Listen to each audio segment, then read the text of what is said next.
Awesome. Thank you so much. And Paige, I'm an alcoholic and genuinely so grateful to be here today. And I love as Steve's doing the introduction. People were I'm like, not me. I'm gonna do it. I was just so excited to be invited and included, and that continues to be the case for me. And so, where we're gonna rock and roll is on step four. And I don't know about you guys. I get really excited about step four, but that was not my experience. I mean, I have some sponsees that are like, yeah, we know. But that was not my experience when I came into the rooms at 12 step. I was like, oh boy, inventory. I can't wait to do that. I'm just excited. But that's my experience today. And what I've come to find is this spiritual toolkit that I'm beginning to really and truly pick up in the fourth step is one that I get to use as I go throughout my life. It's not something I pick up in step four and it's a one and done. It becomes the way in which I live my life.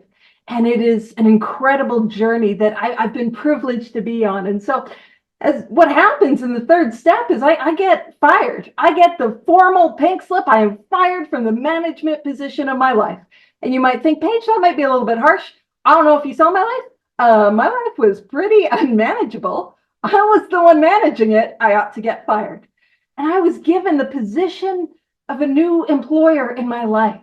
And it gave me these different ways in which I can orientate myself to this power which is greater than me.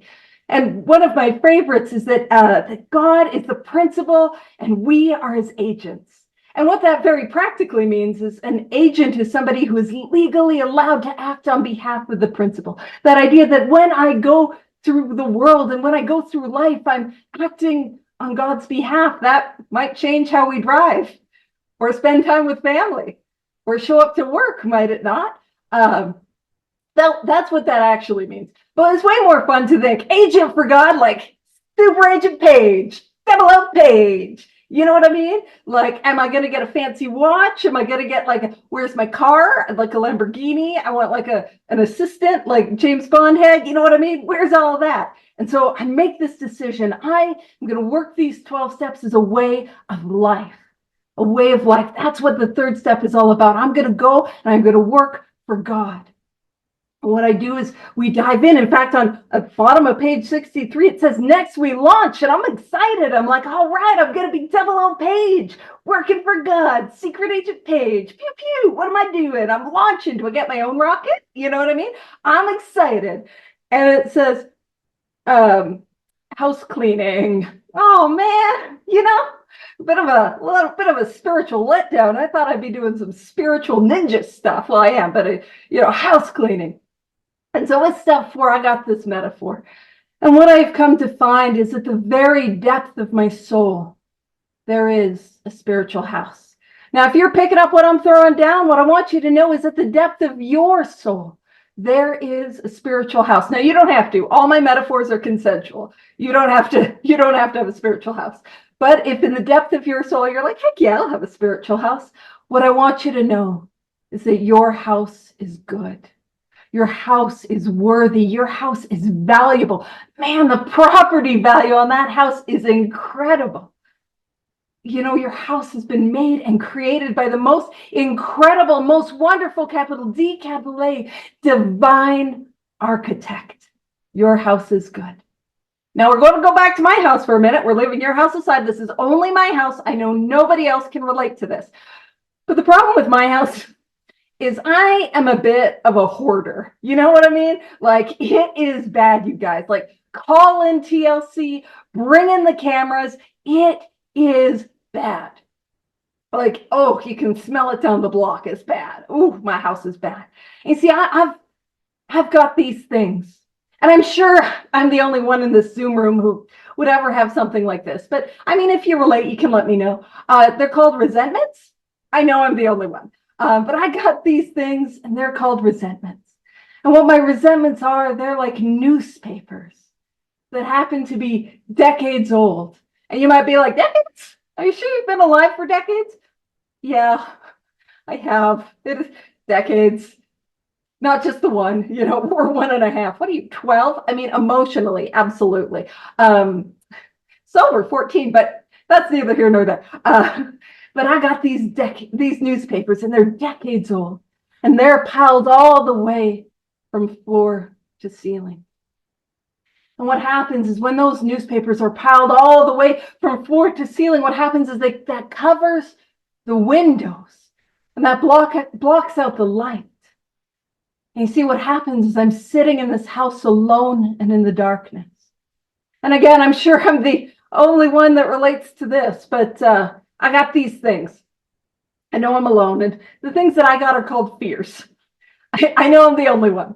And my fears are like empty bottles and cans that are strewn all across the floor. And you see, what happens is I can't move, I can't take a step without banging into those cans and them clattering and clanging and sound bigger and louder than they really are. And I'm enveloped by that fear. And again, I know I'm the only one in this room. Y'all don't need to relate to this. But I got some sex or relationship conduct. I know I'm the only one. And for me, it's a lot like the dead cats behind the freezer. You know what I mean? I know they're there.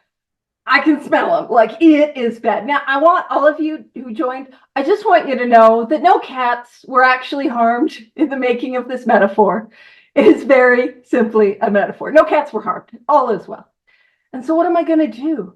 In the fourth step, all I'm doing is I'm seeing that this house is a mess. And I can't live in the house the way that it is. If I stay in this darkness, I'm going to drink again. And so what I got to do is I got to begin this house cleaning. Very practically, how do I start this house cleaning? Well, first and foremost, I need a notebook. I brought one because I thought that'd be helpful. I need a notebook and I need a pen. I'm a pen person. I know I got some people here who like their pencils. I'm a pen person. So I need a notebook and I need a pen. And what I need to do, it just experientially, what I've found to be incredibly helpful for me is every time that I sit down to do any work on a fourth step, it has always been helpful for me to start with a prayer. And that prayer could be any prayer that you want to say. It could be the third step, but it could also be something that looks a little like, dear God, higher power, creator, spirit of the universe, I just invite you in this time together. I pray that you would guide me, guide my heart, guide my mind, guide my pen. Help me to see the truth about who I really am. And then I begin to write. And it can also be really helpful, that idea of, as I write on that fourth step and I, write for a while. And then I'm done for the day. As I close that notebook, it can be really, really helpful to end with a prayer. And again, you can use any prayer that you want to use, but just in my experience, what I found helpful is a prayer that looks a little something like this. Dear God, please help me to leave the thoughts and the feelings and the emotions of this fourth step. Help me to leave it contained within the pages of this book, and help me to go out from here to be of love and service to you and the people about me. Again, whatever, use the seventh step, use whatever prayer you want. Those types of prayers are ones I like to say. And then what I got to do is I got to start by drawing lines. And I set up my page in a certain way. If you set up your page differently, what I want you to know is you are right and I am wrong. Absolutely. I'm not here to tell you this is the right way to do it. You're right, I'm wrong. Although I will say it's a little bit fun being wrong. So come over here and join me. And so what I'm going to start my fourth step with is I'm drawing lines. Now, I'm going to throw this out there. I'm sure I was the only person. Again, I'm sure no one can relate to this. But when I first came to my very first fourth step, I had some fear. I'm sure no one can relate to that, but I was a little afraid. And you know what I found? I found drawing the lines a really helpful way to start the inventory. And I'm gonna make a little joke, but you know what I said? Ain't never been afraid of doing lines before. You know what I'm saying? So, this is a great way to rock and roll and dive into that fourth step. And just like before when I was out there, can't do too many lines. You know what I mean? So what I'm going to do is I'm going to draw some lines on the notebook. And what it looks like for me is one line horizontally across the page and two lines up. And I'm going to flip the page. I'm going to draw one line horizontally and two lines up. I'm going to do that again and again, horizontally, two lines up. And what that'll create is 3 columns on the top and 1 big column on the bottom. And I'm going to use this same page format for my resentments, my fears, and my sex conduct. So I can't do too many lines. I know some people are like, listen, I did too many lines. But in this context, can't do too many lines. None of these lines are going to waste. Not in my life, none of those lines went to waste. And you focus up, sorry. That was quite the tangent. And so that's how I'm going to start. I'm going to set up the page, and I'm gonna start with drawing lines. And then I'm going to dive into that resentment. And I'm a big believer. I do one column at a time. And so back on page 64, we're going to bottom paragraph. It talks about how resentment is the number one offender. Number one offender. It destroys more alcoholics than anything else. So resentment will destroy me more than anything else. And from resentment, stem all forms of spiritual disease. For we have been not only mentally and physically ill, mental obsession, physical allergy, but we have been spiritually sick. That's spiritual malady. And what that spiritual malady looks like is that sense of conscious separation from God. And that's what happens for me is I'm blocked by God. What is blocking me from that light?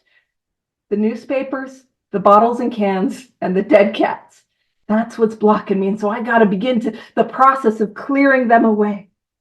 And that is the order. I treat the spiritual first. And when I treat the spiritual first, the mental obsession is relieved from me. And as the mental obsession is relieved, I don't have the thought or desire to pick up a drink or a drug or whatever brings you to this all-inclusive, meeting. And then what happens is if I don't have the insane thought that puts my hand on the hot stove that tells me I can do it again, I don't do it. I react sanely and normally, and I don't pick that up. And if I don't pick up the first drink or the first drug or the first hit or the first whatever, I don't set off the phenomenon of craving. And so that's what we're beginning to treat at root, at depth, that spiritual malady, that sense of separateness from God. And so what is a resentment? Well, a resentment is in its etymological origins, because I'm fun. I don't know if you guys figured out. I am fun at parties. Listen, I love my pens. I love my stationery. I love the origins of words. I love the etymological, basis of things. And so that's again, fun at parties. But the resentment, its etymological origins, what it means is a refeeling of a negative emotion. So I don't need to overthink it. If it comes to mind, write it down. I don't need to overwhelm myself. If it comes to mind, write it down. And so what happens is that idea, I put it on paper. And what we just saw is that resentment is the number one offender. I've asked God to direct my thinking. If it comes to mind, write it down. That's what we're doing. Don't edit. You know what I mean? Like if I get stuck in this idea of like, oh, was it so bad? Or it wasn't that bad? Or you know what I mean? I might miss the thing that could be blocking me from that sunlight. There's no harm in writing it down. The only harm in putting down a resentment on paper is I have a little bit more paperwork to do. And you know what happens is I also get a lot more experience with doing inventory. Literally, there's 10 minutes of work and no downside. So do not self-edit. And so it says, in dealing with resentments, we set them on paper. For me, it is a pen to paper exercise. It says, and this is going to be our column 1.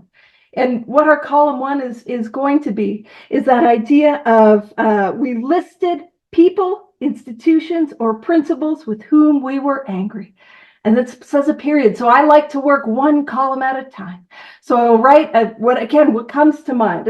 I got a different notebook to sort of illuminate how I like to do it, which is start off with the old classic mom. Isn't that how most of us start our resentments, right? Mom, flip the page. I'm sure this is foreign. Dad, flip the page, the ex. Flip the page, the other ex. And that is how I begin to start the process of resentments. Just one name at a time. Put it down, flip the page, put it down, flip the page, put it down, flip the page. And when I've got as many of those that I can think of or come to mind, I begin to then work on column 2, and I do all of column 2 at once. And it says we asked ourselves why we were angry. So I'm and goodness gracious, this is where we get to be petty. Words that like you're not supposed to use. This is where you're able to use those words that you're not supposed to use. And hold on, let me do that. Sorry, it's just helping with something. The multitasking that I have is not exceptional. It's not the best thing. That hasn't come with inventory. What? This Yeah, anyway, so we get into column two. And in column two, I got to be petty as I really am. I got to use those inappropriate words. I got to, say the things that I don't want to say. I get to, you know what I mean? Be petty, but also be point form. You'll notice in the example on page 65, there's no more than something like 17 letters or 17 words. So petty and point form. I always joke with sponsees. I'm like, this is the only place in your step work. If you want to use the F word or the C word, you can. You know what I mean? Put it down here, nowhere else. So be petty. And then what I begin to do, once I've done all of those, I get into that third column. And a lot of people take their third column from the bottom of 64. And if that's where you take your third column from, you're right. And I'm wrong. But where I take my third column from is the top of page 65. And I'll just, you know what I'm going to do is I'm just going to screen share for you guys so you can kind of see what that looks like. At the top of page 65, what it says is on our grudge list. That's that list of all these resentments and the list we got about why these jerks were big fat jerks. That's what it is. I get into this third column and it says we set opposite each name our injuries. So where we were hurt, where we were affected. And it says, was it our self-esteem? And if the resentment affected my self-esteem, I write self-esteem. If it affected my ambition is my desire to go out and do things in the world, I can write ambition. And then it says security. Now, if you're a bottom of 64 person, you might be like, girl, I can't do third column without no pocketbooks. So what we did is we broke down security into three types of security. We got physical security. Did this resentment affect did it threaten me physically? Did it make me feel physically unsafe? Was my health at risk? Was I physically harmed? Did it affect my emotional security? Feeling emotionally unsafe and secure? Did it affect my financial security, my money, my pocketbook? Did it affect, my job, that sort of thing? Did it affect my personal relations, my relations with other people out in the world? Or did it affect my romantic or sexual relations? And what I'm trying to do, what I'm really trying to see in the third column is the depth of the resentment. You see, if I got this resentment is affecting all these areas of my life. And it tells me the depth at which I need to get free of it. And so it tells me if I've got what I like to call a full house, my resentment affects all of these areas. What that means is I need to get free of it. So the more areas of my life that are affected by this resentment, the deeper the resentment. Another way to say it is the deeper the resentment, the more areas of my life that are affected by this resentment. So I'll just kind of stop the share. I have visuals. I brought slides. And if you're not a visual person, I apologize profusely. But that's just how I like to set up the page. And so that's what I'm trying to see. And you'll notice I go all of column one, then all of column two, then all of column three. And then when we get into praying in column four, we're doing that all at once. And it talks about how we went back through our lives, bottom of page 65, nothing counted but thoroughness and honesty. When we were finished, when we were done putting the pen to paper, we considered it carefully. The first thing apparent when I got columns 1, column 2, column 3, and when I got that all done was that this world and its people were often quite wrong. I see those newspapers and you know what they say? Extra, extra, y'all are jerks. Everyone's wrong. You know what I mean? Read all about it. I know I sure did. I would read it and reread it and reread it. To conclude that others were wrong was as far as most of us ever got. That's my experience. But here's the outcome. The usual outcome was that people continued to wrong us and we stayed sore. We stayed hurt. Whenever sponsees or people come to me and they're feeling that pain and that suffering of the resentment, my biggest thing is inventory. And I'm not saying inventory because I'm dismissing your feelings or dismissing your pain. I am suggesting inventory because I see your pain. This is how we get through that pain, at least in my experience. So sometimes it was remorse and we were sore at ourselves. But the more we fought and tried to have our own way, the worse matters got. As in war, the victor only seemed to win. Our moments of triumph were short-lived. You know that idea of when you're right? Then there's nothing. You know what I mean? Because I don't know about you. I can't just be right. If people are like, yeah, that was wrong. That person did hurt you. I got nowhere else to go. I don't know about you guys. Maybe you guys can just be right, but I got to be right with an audience. You know what I mean? I got to have unanimous consensus of my correctness And I need people to just think, there's nowhere to go. All that's left is pain. And so what we're going to do at the very bottom of page 66, we're going to approach resentments in a radical new way. It says, this was our course. We realized that the people who wronged us were perhaps spiritually sick. Though we did not like their symptoms and the way these disturbed us, they, like ourselves, were sick too. Now we're going to come back to that. It says, we asked.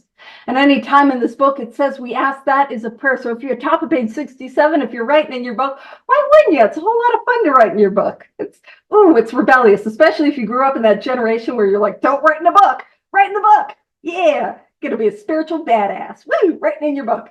Yeah. This is what we get when we invite me to do things. All right. So this is the prayer. And I'll just share with you, this is how I say the prayer. So I say it as, God, please help me to show this person the same pity, patience, and tolerance that I would cheerfully grant a sick friend. This person is a sick person. How can I be helpful to them? God, save me from being angry. Thy will, not mine, be done. And you know what's incredible about this? Often when we have a resentment in the rooms, we'll say, hey, you got to pray for them. Just pray for them. You know what's interesting? In that prayer, I'm not praying for them. I am praying that I get changed. I'm praying that how I see them gets changed. And this is radical. I don't know if it felt radical for any of you guys, but also not only this person I hate, I can't stand, I might have called them a word I shouldn't have called them in my second column, totally fine. But how can I be helpful to them? How can I be helpful to them? What a radical idea. And also what I want to point out, what a radical position to take. And is that not the position that I've orientated myself from that third step? I'm not in charge and I'm working for God. And in working for God, my job is to be of service to the God of my understanding and the people about me, even the ones that I think are big fat jerks, all of them. Radical idea. And I also love that idea of God save me from being angry, because I cannot do it. Just like I found in step 1 that I cannot overcome the mental obsession on my own power. And just like I saw in step 3 that I could not overcome self on my own power. I could not match self with self. I could not do it. I can't overcome resentments on my own power. Man. And you know what I've come to find, at least in my experience, is that these 12 steps are not climbing this ladder of success. I'm not trying to be better or get better. I'm not climbing the corporate ladder of 12-step or anything like that. What I've come to find is each step I come to the end of myself in a new way. And it becomes an opportunity to outpour more and more of myself to the unconditional love that is God. I don't know that when I'm starting on my inventory, you guys. That is a lot of inventory that got me there. And so I say that prayer and then I get into that fourth column. And I'll show you what my fourth column looks like. And if yours is different, you're right and I'm wrong. I just want you to know that you're right and I'm wrong. You see, you might have a look at the column 3 that I have and the column 3 at the bottom of 64. You might have a look at the example. You'd be like, girl, why is it different? And I think the answer it is different because here we are given clear-cut directions, and there are times where there is a little bit of wiggle room, and that is okay. So I say the prayer and then I begin to get into this fourth column of resentments. And the first prompt that I like to use is, have I done these things? So that comes from the top of page 67 where it says, though we did not like their symptoms, and which is column 2, and the way these symptoms disturbed us, which is column 3, they like ourselves were sick too.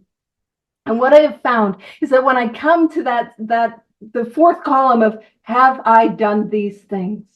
It really helps to soften. And again, if you're working with a sponsee who's really rigid and really just not open at finding where their mistakes are, that's a really good prompt to help open us up. And sometimes what we need is a little bit more prayer. Sometimes it can be helpful to turn to page 552 or some other spiritual elbow grease, I like to call it. But I ask myself, have I done these things that I wrote in column 2, am I just as guilty of that? And then the next prompt, and then I find out I've done all those things and worse. Sometimes I've done those things to them ahead of time. Then I go back and on page 62, it tells us, sometimes they hurt us seemingly without provocation, but we invariably find that at some time in the past, we've made a decision based on self, which later put us in a position to be hurt.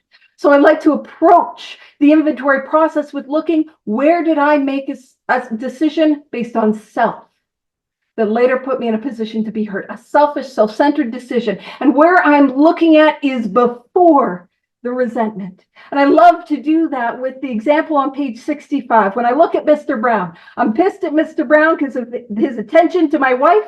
He told my wife of the mistress, and Brown may get my job at the office. Now, I'm not going to take us through all of them, but I like to do that with sponsees. I'm seeing I'm running out of time. So I put in my column 3, I get all my column 3 done, I say the prayer. God, help me to show Mr. Brown the same pity, patience, and tolerance that I would cheerfully grant a sick friend. Mr. Brown is a sick person. How can I be helpful to him? God, save me from being angry. Thy will, not mine, be done. And when I look at where I made a decision based on self that put me in a position to be hurt with Mr. Brown, well, it perhaps might be a little selfish or self-centered to have a mistress. And I don't know about you guys, I'm an alcoholic, I'm an addict. I don't got one mistress, I got 2. And what I mean by that is my other mistress is not, a gal named Sally or a guy named George. My other mistress is alcohol. My other mistress is the substance or the compulsive behavior that brings me here. And so I'm not giving my wife any time or any attention. I'm giving it to both my mistresses. And if I would maybe by chance not have a mistress and maybe by chance give my wife the attention that she deserves, perhaps I might not be in this position with Mr. Brown. And of course, when it says get my job at the office, I don't know what sort of employees you guys were. I was not a good one. I was showing up intoxicated, if at all. And if you take a look at the employer, we'll find out we were stealing. You know what I mean? So those are examples of decisions based on self, which later put us in a position to be hurt. And then in the reading on page 67, it doesn't ask, have I been selfish, dishonest, self-seeking, or frightened? It says, where had I been? So if I come to this 4th column with the assumption of, yes, I have been selfish, dishonest, self-seeking, and afraid, it helps to illuminate these different areas of self, these different defects of character that were driving me and leading me, to cause this harm. Where was I selfish? I don't know about you guys, but for me, my selfishness can look like playing God, thinking I know what's best, only thinking of myself. Where I was dishonest, of course, that can look like stealing and manipulating, but for somebody like me, also not communicating. Where was I self-seeking? That can look like judgment, criticism. It can look like that need to be right, the need to be seen as right, seeking value, worth from others. And where was I afraid? Now, those fears at the bottom, those fears, I'm going to take those ones. And of course, I can add more, but those are the ones that I'm going to take to my next section on fears.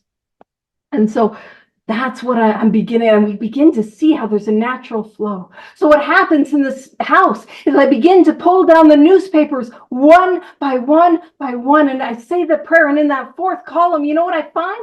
I find that information was wrong the whole time. Extra, I'm the jerk. I was at fault. I was wrong. And man, there's freedom in that. So I begin to put those newspapers into bags and into boxes. The most incredible thing happens as I clean up those newspapers. That light begins to come into the house. I don't know about you guys working with others, but it's usually right around that 4th column in resentments, you can see the light come on in people's eyes. That's where I can see it first in a lot of cases. That light begins to come in. And I love that metaphor of God as light, because light is not the way in which I see. Light is not what I see. Light is the way in which I see. What I mean by that is I got a room over here, and that room, the lights are off. But if I go around the corner and I turn on that light, and that is the only change that I make, everything in that room has radically changed, and yet nothing has changed. For those of us who have begun this process and maybe done some work around our resentments, I don't know about you guys, but for me, my childhood got better. Childhood didn't change. My family got better. They didn't change. I don't drive, so it's not actually a problem, but the jerks on the road, those jerks started to drive better. They didn't change. How I show up to life and see the world begins to change. And one of the things I want to talk about this real quick, but for 99%, 95, 98, 99% of our resentments, what we're looking at is before. Where did I make a selfish, self-centered decision before?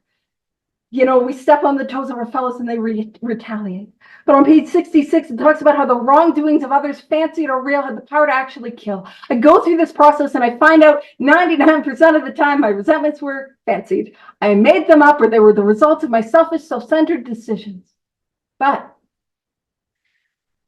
there are a few, those things that happened to us where we genuinely were the victim, usually things that happened in childhood, that heavy trauma, that stuff, that abuse and that sort of stuff. We're not looking at before. We weren't selfish. We didn't do anything to make that happen. And those sorts of resentments, of course, we say the prayer, and of course, we need to get free of it, because if I don't get free of it, I'm gonna drink again, I'm gonna use again, I'm gonna act out compulsively again, and I'm gonna die. But the tack that I take in that fourth column is after. It is after those things happened to me. Did I not seek help for it? Did I keep it to myself? Did I push it down? Did I use it as a reason to drink, to use drugs? Did I use it as a reason to hurt others? And did I re-victimize myself? And it is okay if we need some outside help with that sort of stuff. I always want to talk about that because there's so many of us who've experienced it. And when I start getting into I was the jerk, you might be like, whoa, where was I the jerk in that? You weren't.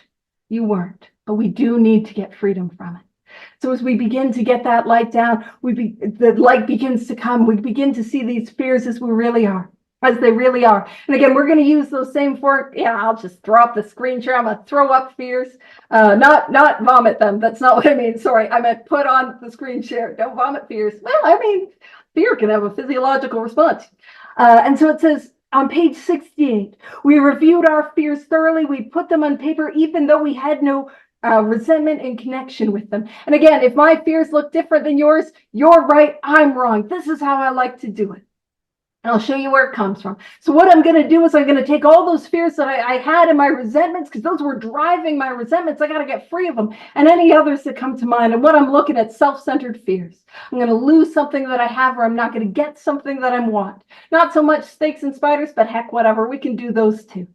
And so I write down the fear of rejection, flip the page, fear of abandonment, flip the page, fear of relationships, flip the page, fear of sex, flip the page, fear of intimacy, flip the page. That was news that those were different. You know what I mean? Fear of being alone, fear of being in a relationship, fear of success, fear of failure. We pigeonhole ourselves real carefully in that. And the second column comes from, we asked ourselves why we had them. So when I get all of column 1 done, I begin to look in column 2, why do I have this fear? And I can look at those reasons, and those reasons often illuminate more fear. We could look at a fear that we might have. I'll just use rejection. So fear of rejection. Why do I have this fear? Because it's happened before. Because it's been painful. It means that nobody will ever love me. It means I'm going to die alone. It means that the depth of who I am is desperately unworthy. And we can see that fear of being alone, fear of being unworthy, fear of that nobody likes me. Those are other fears that we can add. And once I get all of those column 2s down, I begin to look. It says, we asked ourselves why we had them, and it says, wasn't it because self-reliance failed us? And I find it helpful to look at where self-reliance has failed me in terms of this fear. And so, for example, let's use rejection. For example, rejection. How has self-reliance failed me? Self-reliance has failed me in the sense that, man, when I am drinking and I'm in my active alcohols and my active addiction, I'm not real somebody you want to have around. You know what I mean? I'm pissing on your carpet. I'm stealing your car. I'm sleeping with your husband. You know what I mean? You don't want me around. I'm more likely to be rejected. But even sober, with my illness untreated, what is my experience? Sober with my illness untreated, my relationships are all about what I can get. I need you to like me. I need you to validate me. And man, when I'm coming from that place, there's never enough. And even when you give it to me, it's not enough. And I drain and wear out those relationships. See, I don't know about you, but for me, I'll isolate. I won't even have relationships, or I'll reject people before they can reject me. And I don't know about you guys, but I'll hang out with those people who are unhealed just like me, because I think they're less likely to reject them, but they're not, they don't have the capacity to be healthy or to show up in a way, and I'm more likely to be rejected. Those are some examples. Now we got this prayer, and I always like to say a prayer before I get into my column 4, so that's where I throw it. I'm right, or you're right, I'm wrong, I do it wrong, don't you worry. But it says we asked him to remove our fear and direct our attention to what he would have us be. I always like to say it, God, I'll throw in the fear because I like to be specific, because I'm afraid. God, please remove, and I always say please, I think that's a Canadian thing. God, please remove my fear of rejection and direct my attention to what you would have me be. And in that fourth column, it comes from that idea that like reliance upon God can overcome this fear. So I begin to write, how can relying upon God overcome this fear? And there's a surface level and the deeper level. The surface level is things like, well, if I work these 12 steps as a way of life, like my life depends on it because it does, I will stay sober. As a result of staying sober, I'm less likely to be rejected. As I rely upon God to give me a sense of worth and value and validation, what I'm going to do is I'm going to focus on what I can give. My relationships are going to be about what they can give, and a result, they're going to be healthier. It's going to be more, there's going to be more abundance and kindness and compassion. I'm going to be doing my inventory. I'm going to be doing my prayer. I'm going to be doing my meditation. I'm going to be seeing where I'm wrong and making it right. And as a result, I'm a healthier person in my relationships. And what's going to happen is I become a healthier person. I'm going to attract healthier people who are less likely to reject me. But the deeper level is even if this thing happens, if I rely on God, so even if I'm rejected, if I rely on God, I'll be okay. And I will use that experience to help others. And so that is how I like to do fear. Now, I'm not doing great for time, but does anyone want to throw a fear in the chat? And we'll take it through the columns. Because honestly, I find that's the best way to do fears is by doing them. And I know it's a big ask because I know no one here has any fears. Anyone? Steve's got a fear about the YouTube channel. I'm just kidding. Any fears? Come on, y'all just well-adjusted. Girl, tell me more about that. What is that like? I can't relate to y'all. You're well-adjusted. All right, well, no worries. Why don't we say fear of getting it wrong? Perfect. Thank you so much. All right. Column 1, fear of getting it wrong. Column 2, why do I have this fear of getting it wrong? Because I've made a lot of mistakes in my life. I haven't known how to get it right. I'm afraid that if I get it wrong, you won't love me. I'm afraid that if I get it wrong, that means I am wrong. Anyone relate to that? Again, that's a good one too. Man, we're going to go over. Sorry, Steve. That's not how we make amends. Just if you're wondering. Making amends. I'll do that one after. I love it. I'm here for it. So fear of getting it wrong. So on self-reliance, what will I do? On self-reliance, I'm driven by that defect of perfectionism. On self-reliance, my value and worth comes from what I think you think of me. My value and worth comes from success. And even when I get it, it's never enough. I don't know about you, but anyone else ever self-sabotage? Anyone else ever, avoid asking for help? Anyone else ever, try to control, fix, manage? Anyone have analysis paralysis? I got to get it perfect, so I can't even start. You know what I mean? Anyone show up to maybe that getting it wrong with that idea of like, man, if I'm not perfect, what's the point? That black and white thinking, right? And I get that down. And then I say the prayer, God, please remove my fear of getting it wrong and direct my attention to what you would have me be. And so what I'm going to do is the result of the work in these 12 steps, man, I am going to actively and intentionally get my value and worth from God. My whole orientation shifts to what can I do for you? How can I serve? And whatever that thing is I'm afraid of getting wrong, whether it be the 12 steps, the project at work, or my marriage, I can show up with how can I be of service to God and the people about me? And that relieves that fear. I can be humble enough to ask for help. I get some practice with that doing amends, don't you worry. We'll talk about that here in a sec. That helps my ability to communicate and to know that I don't have to do everything. You know what I mean? And the deeper level is, even if I get it wrong, if I rely on God, I'm going to be okay. I'm going to use that experience to help others. See, I don't know about you guys. Maybe you guys' sponsees are different, but mine do not care when I do things right. They don't care. They're not excited that I showed up on time to do this talk. They don't care. They're far more interested when I tell them how I screwed up. And how God took me through that, and the actions of these 12 steps took me through it. All right, fear of making amends. Column 1, fear of making amends. Column 2, why? Because I'm sure I'm going to be rejected. I'm afraid of what they think. I'm afraid it's going to go bad. Heck, I'm afraid I'm going to be arrested. I didn't break any laws, but I'm afraid I'm going to be arrested. Does that sound familiar? Right? I'm afraid I'm going to make the relationship worse.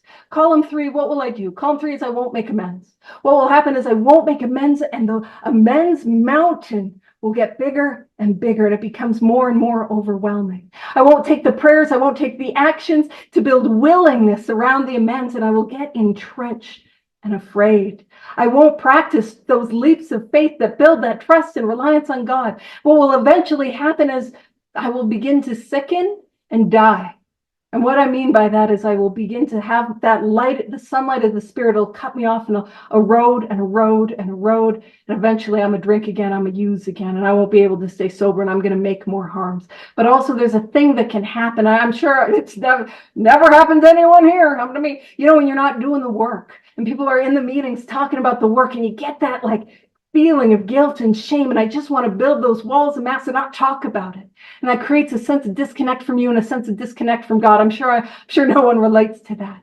So I get to that third column. God, please remove my fear of making amends and direct my attention to what you would have me to be. And what am I going to do? I'm going to make the amends. And we can do it a number of different ways. We can start with those never amends and rip off the band-aids, bit in our teeth, go to it. Or we can start with the ones that we're willing and we build momentum. We can write out the amends ahead of time. We can talk about it with our sponsor. What we can do is, these are things that I do with my sponsees, again, with their consent. I put people in amenders. It's amend competition, first to 10, we'll play amends roulette. We'll put their 8-step list on a roulette wheel. Again, with their consent, there's some fun ways to build willingness. We bring God in and we let go of the results. Man, sometimes it is we take the bit in our teeth, but what happens? The more we take action in and around the willingness and in and around our amends, that fear mountain begins to shrink. And it becomes a little molehill of, oops, I got to make an amends. And that little, feeling begins to dissipate. And I begin to be able to be transparent, to ask for help, to ask for guidance from those around me, and to not have to do them alone, and to know God is with me with them. And not even if I don't make my amends, but even if I make my amends and it goes poorly and they reject me, as I've had happen, if I rely on God, I will be okay, and I will use this to help others. And man, sometimes in the meetings, we want to tell our war stories with drinking. No, those are lame. They're not lame. I'm just joking. So let's tell our amends stories. Those are great. I don't know about you guys. The ones where they don't go great and it's a little awkward and uncomfortable. Those are the funniest ones. That's great. We don't take ourselves so seriously. And so now, so what happens is, the light begins to come in, and I can see how if I rely on that light, that fourth column, I don't have to live in those bottles and cans, and I begin to clean them up. Now what do I got to do? I got to deal with the cats. It's a metaphor. No, cats were hard. And so what happens is that light comes in, I begin to clear it up. I deal with the cats, and I don't know about you, but my exes made it on my resentments. Shocking that would happen. And see, again, I don't know about you guys, but I was riddled with fear around relationship, sex, intimacy. Who knew those were different? I didn't. I was filled with fear. And heck, if I got a fear right in sex inventory, fear's a perfect place to put it. You know what I'm saying? And so I then there's this beautiful natural progression. And just real quick, I'm going to throw up the screen share, and I'll show you what these columns look like for me. So when we talk about sex, for me, we're talking about those romantic, intimate relationships. Of course, it can be helpful to look at some of those things. I'm going to just be awkward for a minute. It can be helpful to look at porn. It can be helpful to look at our engagement in the sex industry. It can be helpful to look at those things that we turn to instead of God or our partner. It can be helpful to look at that if it is not okay. But where we're looking for is where I have been at fault, where I have been selfish. And now if you're thinking, hey, wait a minute, we were both selfish, write it down. Just write it down. And so we get into whom had we hurt. And now that second column begins to be, where were we at fault? There's no pointing at them anymore. We got to do that in column 2 of our resentments, but then it's done. Where were we at fault? I begin to look at where I was at fault before, during, and after the relationship. And if I'm feeling stuck with that, I can get into my third column. And it says, where were we? Not were we. Selfish, dishonest, inconsiderate. Assume I was selfish, dishonest, inconsiderate. Of course I was. And I begin to expand upon that selfishness, that dishonesty, and that inconsideration. And I can expand on that in column 2 or column 3. I don't care where we do, as long as we do. And then in column 3, I also begin to look at where did I unjustifiably arouse jealousy, suspicion, or bitterness. And where that happens is, if I cheat on somebody, that's going to arouse those things. If I'm engaged with somebody who's in a relationship, that's going to cause that with the person that they're in a relationship with. But have there ever been times due to my deep insecurity, I just created that within myself? the bitterness often that's causing great harm and not amending it. So I get that down. I get my column 1, then my column 2, then my column 3. And I say the prayer, and we got a lot of prayers in the sex inventory portion of step 4. There's a lot of prayers in a lot of directions. But the prayer that I like to say in between column 3 and column 4 is we ask God to mold our ideals and help us to live up to them. And then I get into that column 4, what should I have done instead? And you see, the whole purpose for somebody like me of getting into the sex inventory, like, why the heck are we even looking at this page? That seems weird. Well, the reason I'm looking at this is the area where I've caused the most harm.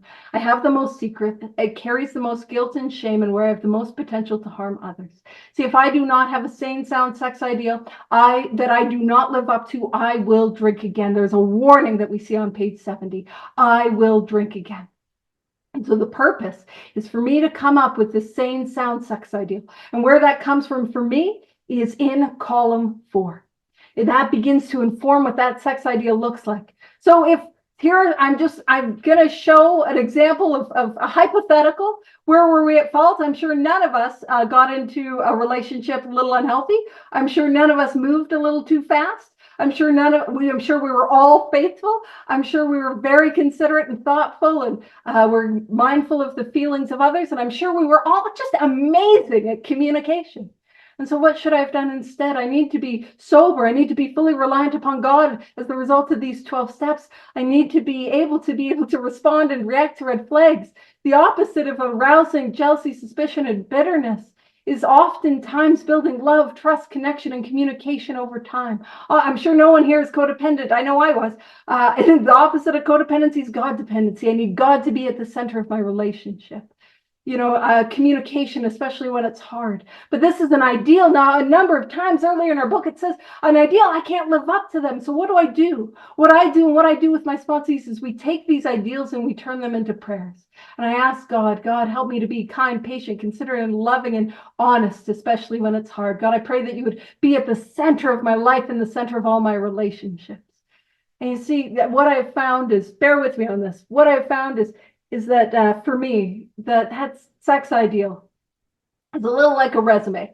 I don't mean when you're on a first date. We don't do first dates, let's be real. Our second date is us showing up in the driveway with our 2 garbage bags full of stuff. But I know alcoholics on the second date. Here I am, love me. It'll be fun. Never leave me. This will be healthy. I'll make it work. But what I've found is that sex ideal is a little like a resume. Not that we're like, hey, sweetie, here you go. Have a look at that. See if that matches up. You're hired. No. But a little like a resume is that it is a living document. That sex ideal that we might have when we're single might look a little different when we're dating somebody and when we're married. And so the kind of purpose is to continue to do inventory in and around the relationship to continue to grow that sex ideal. And so, oh man, I'm almost a minute over. So I'll be real quick and I'll wrap it up with this. The whole purpose. Oh, and so what happens is I deal with the cats and I do, and I begin, what happens? That house begins to get clean. And the 5th step, I can't just, I got the bags, I got the boxes, I can't leave them in my house. If I leave them in my house, it's just going to be still a mess. I got to take it out, and I do that in step 5. When I share that stuff with God and another human, and I'm a human being, I take that stuff to the curb. And 6 and 7 is about becoming willing and asking for the cosmic garbage men to come and take it away. You see, the purpose of step 4 is to begin to clear away, to see and clear away the stuff inside of me that is blocking me off from God. And on page 71, it says, we hope you're convinced now that God can remove whatever self-will has blocked you off from him. So that's what we're beginning to do. So, I was trying to get it under a minute. So a minute over. Thank you so much for the opportunity to share. I so appreciate it.